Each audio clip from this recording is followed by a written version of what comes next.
I'm on a mission to review and rank every single episode of Star Wars The Clone Wars, and I'm not stopping until it is done. I'm of course talking about the critically acclaimed 3D computer animated Star Wars anthology series that first aired in 2008 and ended in 2020. Not to be confused with Star Wars Clone Wars, the 2D animated micro series that was released in 2003. I'm watching and reviewing every single episode in the official release order to keep things simple and ranking each episode as I go along. When all is said and done, I'll have a complete and comprehensive ranking of every episode from the entire series. So to make sure you don't miss a single episode, like this video and subscribe to the channel to ensure you stay on this journey with me. There will be spoilers for today's featured episode, so viewers beware. Now, on to today's episode. Today we are looking at episode 14 from season 2 titled Duchess of Mandalore. With the potential threat of the separatist-supported Mandalorian terrorist group Death Watch looming over the wider Republic, Duchess Satine travels to Coruscant to convince the Senate that her people can defeat the group without the aid of the Republic, as an occupation would only convince the Mandalorian people to side with Death Watch. But after a recording from one of Satine's close friends argues that Republic aid is in fact needed for the Mandalorian people to stop Death Watch, and Satine is almost killed after her speeder is sabotaged by the group, the Senate votes for Republic aid to be sent to the planet. Because the message was recorded before his untimely death, Satine cannot seek any further context to undo what was shown to the Senate. Desperate to stop the occupation, Satine reaches out to an old ally who has proof that the recording shown to the Senate was doctored. Unfortunately, he is assassinated by a Death Watch agent working to ensure that Republic aid is sent to Mandalore so Death Watch can turn the people against Satine, causing Satine to be framed for murder. Fortunately, with the help of her friend Obi-Wan Kenobi, Satine is able to deliver the unaltered message to the Senate, reassuring the Republic that Mandalore can fight Death Watch without Republic interference, causing the Senate to withdraw their request for an occupation of Mandalore. After Satine turns herself in, she is cleared of any wrongdoings and her planet is finally safe from the separatist-supported Death Watch. Jesus Christ, that was a lot to cover. Look, I'm not gonna lie,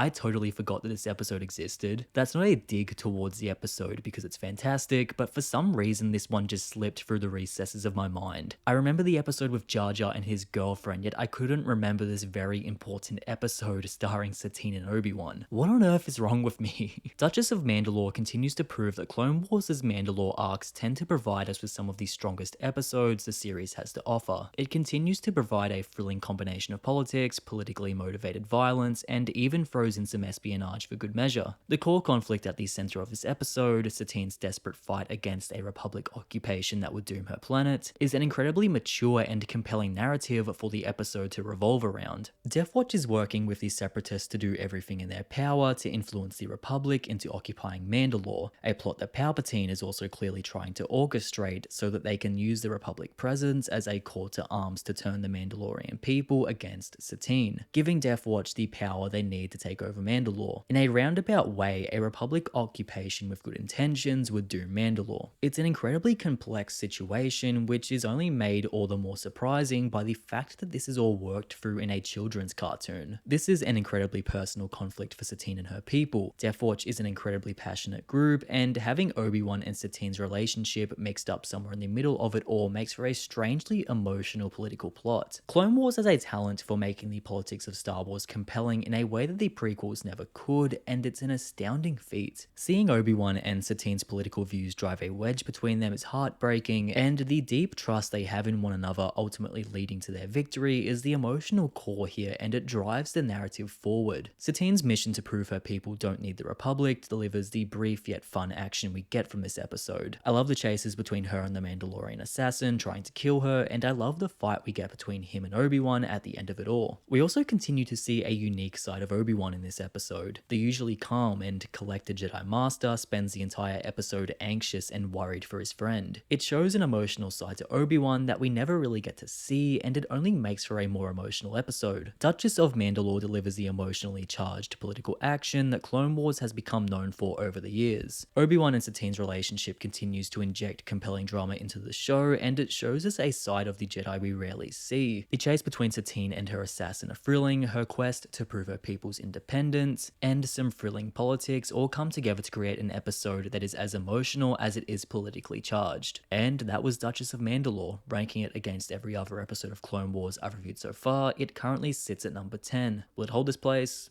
Only time will tell. And here is the complete ranking so far. That's me finished for this episode. Now, I want to hear from all of you. What's your personal review of this episode? Where would you rank it among every other episode of Clone Wars? Let me know in the comments below after you've liked the video and subscribed. I'll see you guys next time with another Clone Wars episode review and ranking. Until then, thank you for watching. As always, look after yourselves, stay safe, and I'll see you all in the next video.